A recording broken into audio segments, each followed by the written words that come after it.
서울시 강동구에 위치한 한 시장 입구.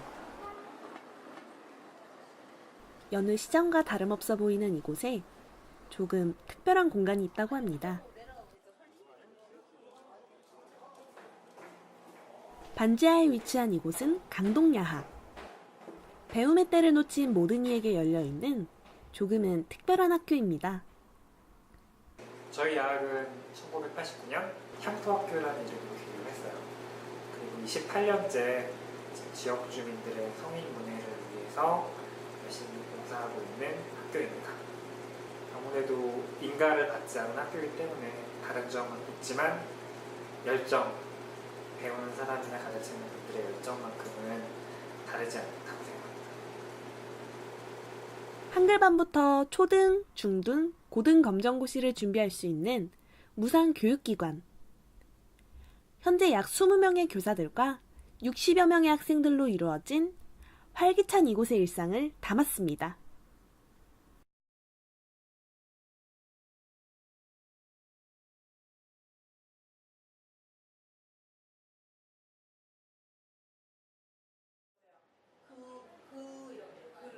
일곱 시가 훌쩍 넘은 저녁 늦은 시간, 중등반인 지혜반에 영어 수업이 진행 중이었습니다. 학생들의 평균 연령대는 40대에서 70대. 연필을 쥔 학생들의 열정은 여느 학생과 다름없었지만 그들의 눈빛과 손등엔 세월의 주름이 져 있었습니다. 다닌 지 이제 작년에 초등학교 시험을 봤으니까 졸업시험 이제 중학교만 올라갔고요. 1년이 넘었죠. 항상 배움에 그게 있었거든요. 아, 언제든지 배워야겠다. 내가 애들 키워놓고 나 혼자 학원을 가더라도 배워야겠다 이렇게 생각을 하고 있었는데 그걸 다 붙어보는데 무료라는 게 너무너무 좋은 거예요. 그것도 저녁에 야학으로 한다는 게 너무 좋은 거예요. 이거다 하고 진짜 내가 이번에 꼭 시청해갖고 해야 되겠다 하고서는 전화를 한 거죠. 전화를 계속 했는데 안 돼갖고 어느 날 또 하니까 되는 거예요. 그래서 내 행운이 오는구나 하고서 좋아가지고 오라 그래서 이제 왔죠. 그래가지고 이제 입학하게 됐어요. 공부에 대한 아무래도 아쉬운 측면이 아이들과 어머님들이 가장 차이가 많은 것 같아요. 아이들은 당연하게 지금 공부를 하는 기회를 누리고 있고 이거를 기회라고 생각하진 않거든요. 물론 당연히 그 나이 때는.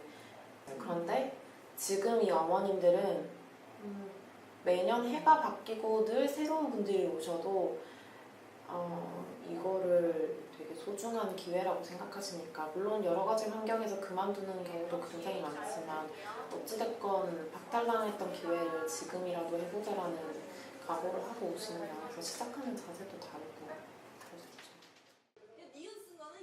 교사들의 자발적인 봉사로 운영되고 있는 강동야학. 현재 야학에서 교편을 잡은 교사는 24명. 갓 20살이 된 대학생 새내기부터 50대의 노련한 선생님까지 저마다의 이유와 고민을 가지고 이곳에 모였습니다. 180도 안 보인다고, 그죠? 항상 치열하게 경쟁하면서 살아왔거든요. 그래서 어떻게든 나의 이익을 위해서 다른 사람들과 경쟁을 해서 그런 게 조금 회의감이 들었어요. 이렇게 사는 게 과연 의미가 있을까? 단 일주일에 단 1시간만이라도 뭔가 좀 의미 있는 일을 하고 싶어서 고민을 하다가 그래도 내가 가진 재능을 가지고 다른 사람들을 가르쳐 보면 좋겠다 싶어서 제 지역에 가까운 곳을 찾다 보니 강동야학이 있더라고요. 그래서 강동야학을 지원하게 됐습니다. 네, 제 꿈이 교사였습니다. 고등학교 때부터 교사였는데 마침 IMF도 터져서 교직이 인기가 높아져서 교대도 못 가고 직장에 근무하면서도 가르치고 싶은 마음이 계속 있어서 야학의 문을 두드리게 됐죠. 군대 가면은 되게 고등학교 졸업장 없는 친구들이 진짜 많았거든요. 그래서 저희 부대 내에서 검정고시 딸 사람 모집하고 제가 4년제 대학 나오고 하니까 한번 해보라고 추천을 했어요. 재밌더라고요. 가르치는 게 애들 막 검정고시 따고 막 이거 오는 게 기분 좋더라고요. 그래가지고 제가 그때 딱 마음을 먹었어요. 나 이거 사회 나가면은 언젠가는 한번 해봐야겠다. 내가 한번 나가서 또 이렇게 밖에서도 이렇게 가르쳐 보고 싶다. 요게 시작한 계기였던 것 같아요. 한글 기초과정부터 고등 검정고시 준비반까지 총 4개의 반이 운영 중인 학교에서 가장 늦게 만들어진 반이지만 가장 많은 학생과 높은 출석률을 자랑하는 반이 있다고 합니다. 바로 한글을 가르치는 새싹반입니다. 부담을 느끼시거나 뭐 스스로가 너무 못하지 않는가라는 생각에 주눅이 들지 않도록 그냥 재밌게 즐겁게 하는 게 저는 가장 중요한 것 같아요. 새싹반 같은 경우는 문장 하나를 읽거나 오늘처럼 노래를 부를 수 있다는 것만으로도 너무 기뻐하시고 감사해 주시기 때문에 저도 덩달아서 너무 감사한 것 같아요.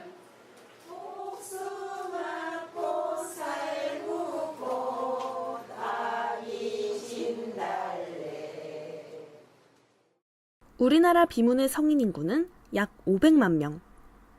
읽기, 쓰기, 세마기가 전혀 불가능한 80만 명과 생활에 필요한 것들이 불가능한 184만 명, 총 264만 명이 공식적인 비문의 인구로 추정되고 있습니다. 하지만 이들 외에도 읽기, 쓰기, 세마기가 가능하지만 생활에서 활용하기 미흡한 인구가 247만 명, 총 추정 인구는 500만 명을 훌쩍 뛰어넘습니다.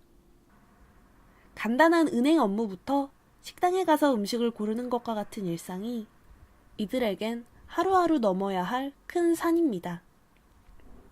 제가 한글 수업을 한참 가르칠 때였어요. 그때 이제 수업 끝나고 한 어머니께서 오시더니 자신의 일화를 얘기해 주셨는데요. 본인이 이제 한글을 못 쓰다 보니까 평소에 은행 업무를 자신의 남편에게 맡기고 자신은 한 번도 하지 않았다고 해요. 근데 어느 날 이제 본인이 할 수 없이 은행을 가게 될 일이 생겼는데 자신이 한글을 못 쓴다는 사실을 알면 너무나 창피할까봐 그 오른팔에 붕대를 감고 갔다고 합니다.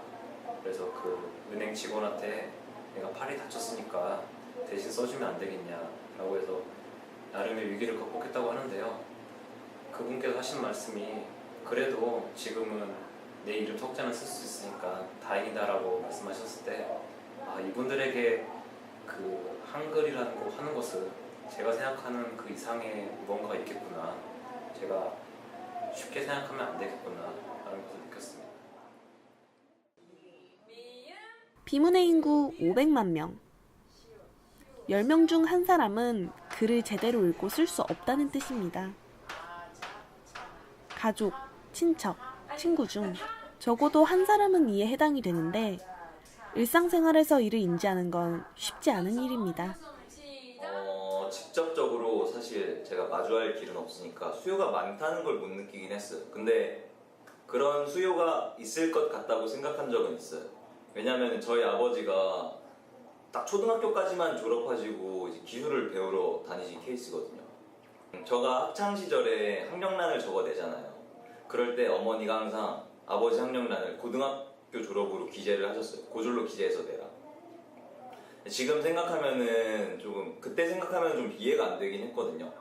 굳이 이렇게 해야 되나? 근데 아마 부모님 생각은 그런 거였던 것 같아요. 이게 선생님들이 보시면은 좀 안 좋은 시선으로 바라볼 수 있을 테니까. 저는요 너무 목표하고 어디를 가서 직장을 구해갖고 이렇게 서류를 넣잖아요. 그러면 그 학력을 보더라고요. 이게 너무 안 좋은 거예요. 가슴에 막 저리 들어가 이게 못 배운 게 이게 한이구나 그랬었거든요. 진짜 면접을 13번을 봤는데 이 업종을 바뀌어가고요. 그래도 다 떨어졌어요. 그 학력 때문에.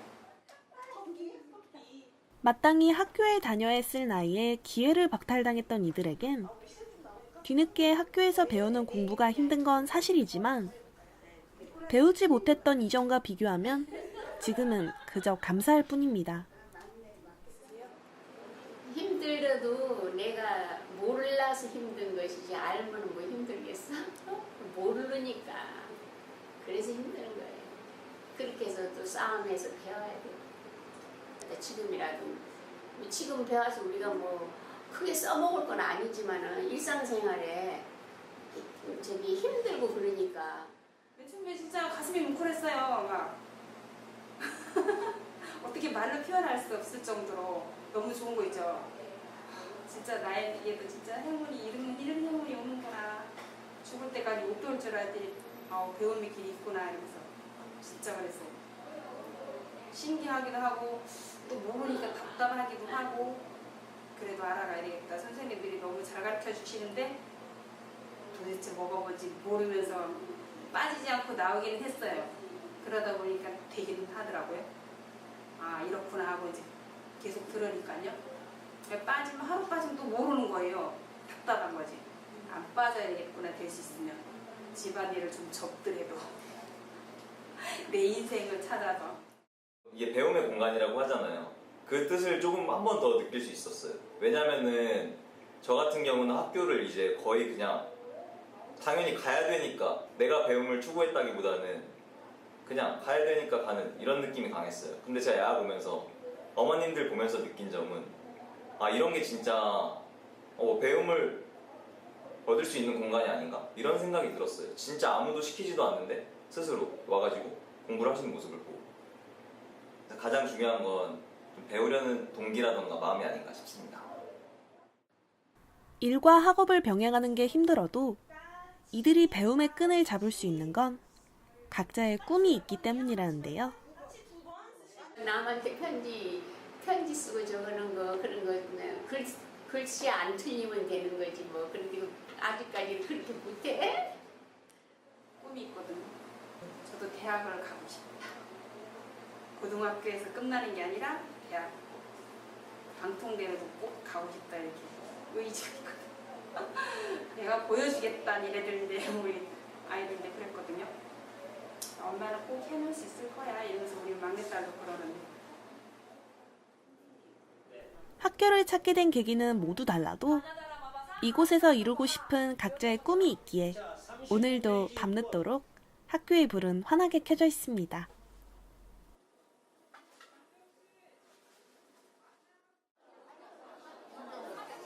오늘은 학업에서 잠시 벗어나 머리를 식힐 겸 영화 보러 가는 날. 저희 중간고사 끝나고 어머님들이랑 같이 영화 보는 시간이 있는데 박경주로 영화관에 같이 왔어요. 영화를 고를 때에도 학교에서 꼭 지켜야 할 조건이 있다고 합니다. 흑을로 된 영화를 선택을 하신다고 들었거든요. 아마 그것 때문에 박경주로 본것 같아요. 너무 슬펐다. 저는 이번에 처음 같이 봤는데 생각보다 많이 오셔가지고요. 같이 보니까 정말 즐거웠어요. 학교에선 정기적으로 영화 관람, 봄 소풍, 가을 소풍을 가기도 하고 때마다 시화전을 열어 각자의 재량을 뽐내곤 합니다. 외부 활동을 주기적으로 실시하는 데엔 이유가 있다고 하는데요. 여기는 학교라서 그렇고요. 뭐 그냥 돈독하게 지내면은 진짜 뭐 제가 생각해보면 학원도 있고 여러 곳이 있는데 이분들이 가지지 못했던 거는 공부뿐만이 아니라 그 시절에 사람들이랑 부대끼면서 친구랑도 싸워보고 화해도 해보고 선생님한테 잘 보이고도 싶어하고 공부 외에도 박탈당한 정말 그런 체험들이 정말 많아요. 친구들 깔보기도 하고 친구들 부러워하기도 하고 그런 것들은 어머님들은 지금 이 연세에 이곳에 오셔서 처음부터 하시니까 진짜 정말 학교 다닐 아이들과 또 다를 바가 없고 공부뿐만 아니라 외부 활동도 활발히 진행하는 이곳. 인가를 받지 않은 곳이기에 일반 학교와 종종 비교되지만 교사들은 야학이 다른 어떤 학교와도 구분되지 않길 바란다고 합니다. 일단 저는 구별되지 않았으면 하는 바람이고요. 왜냐하면 저희가 대상으로 하는 어머니분들이 정상적으로 학교를 다니셔야 할 때 형편이 어렵거나 혹은 그 시대 사회상 여성분들에게 이제 교육의 기회가 좀 없었던 시기에 교육을 받지 못하셨던 분들이기 때문에 그 정상적인 학교를 못 다녔다는 거에 대한 좀 아픔이 있는 것 같아요. 제가 다 헤아릴 수는 없지만 야학의 좀 특수 목적이어서 그분들이 좀 특수한 교육을 받는다는 느낌을 주고 싶진 않고요. 그냥 기존에 못 다녔던 학교를 이어서 다니는 그런 느낌으로 좀 다녔으면 하는 바람이 있고 저도 또 수업 때마다 그렇게 하려고 노력을 하고 있습니다. 어머님들끼리 진짜 너무 잘 얘기하시고 재밌게 노시는 것 같더라고요. 그런 점에서 보면은 아무래도 이제 좀 사람과 사람을 만나는 공간, 그런 공간이 아닌가 싶어요. 술을 좋아하는 언니들은 더 친해지기 쉬워요. 그래서 술 먹고 1차로 술 먹고 2차로 노래 먹고 새벽 3시까지 놀고 그 다음날 출근하고 또 여기 야경에 오고 그런 것도 한 번씩 있어야 돼요. 여지껏 저는 시집 오면서 친구도 없고 동기도 없어요. 그래 친한 친구가 없죠. 여기 와서 친한 언니 생겼고 동기들 생겼고 얼마나 좋아요. 한 번에 몇 가지를 얻은 거예요.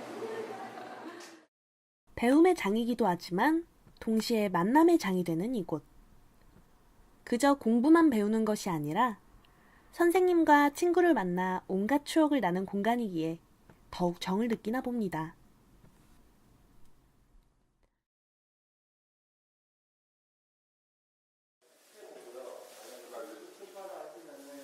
유난히 분주한 오늘은 야학의 대청소날. 한 번에 모이기 힘든 학생들과 선생님들이 한데 모였습니다. 지하에 있어 환기가 잘 되지 않기에 주기적인 청소는 필수라고 합니다. 환경이 너무 안 좋아갖고요. 몸들이 안 좋아져갖고 대청소를 하니까는 홀가분하긴 하네요. 개선이 많이 돼야 되겠어요. 지하로 벗어나게 해주세요. 그래. 지하를 벗어나게 해주세요. 지금 그저께도 우리 청소를 했지만 좀 환경적으로 좀 그렇죠. 아무래도 좀 지하에 있고 좀 열악하고 금전적으로도 어렵다 보니까 그러니까 지상으로 올라갔으면 좋겠고요. 좋은 환경에서 금전적 어려움 없이 모두 행복하게 수업하고 교육받을 수 있는 공간이 되었으면 좋겠습니다.